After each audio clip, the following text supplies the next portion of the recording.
Good morning, everyone, and welcome to this week's episode of Tooth Teacher Tuesday.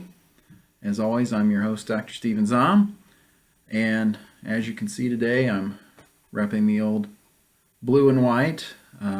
Unfortunately, our Colts didn't quite make the cut for the playoffs this year, but we're still very proud around here in the Indianapolis area and Indiana in general.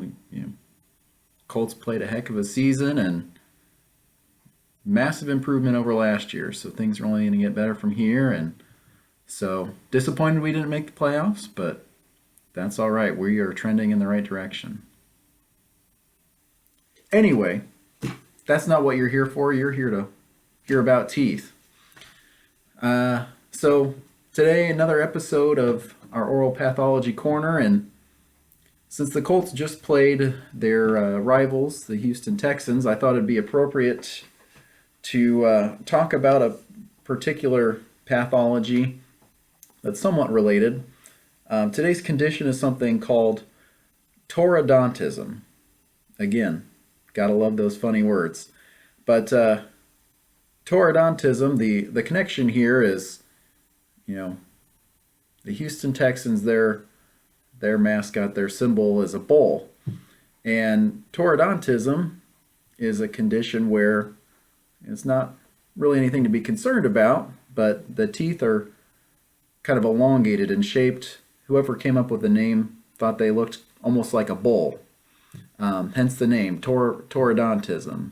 Dont being tooth and toro being bull. You think of toro. So Taurodontism looks a little something like this.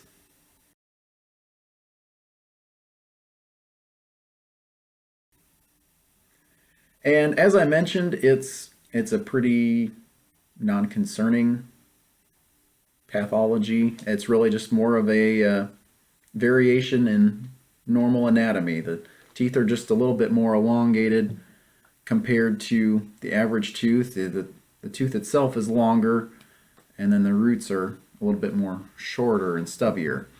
But if you look again at this picture,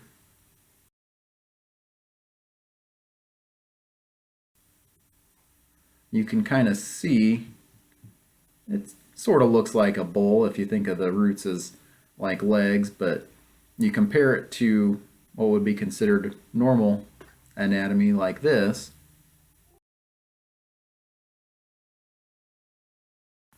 and it's, there's a noticeable difference in the shape of those teeth, but there's not a whole lot to Taurodontism beyond that, just kind of an occasional finding we have. I just had a small child a couple weeks ago that had this, and that's what gave me the idea to bring this up as a topic. And then, like I said, seemed more appropriate than ever since the Colts just played the Texans. So again, another fun word to add to your vocabulary. But otherwise, like I said, no treatment for this since it's just a variation of anatomy. So hope you found this interesting, and hope you'll join me in, supporting the Colts moving forward for better or worse.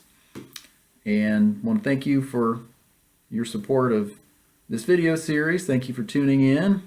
Please keep your questions or recommendations coming in, and we'll see you on next week's Tooth Teacher Tuesday.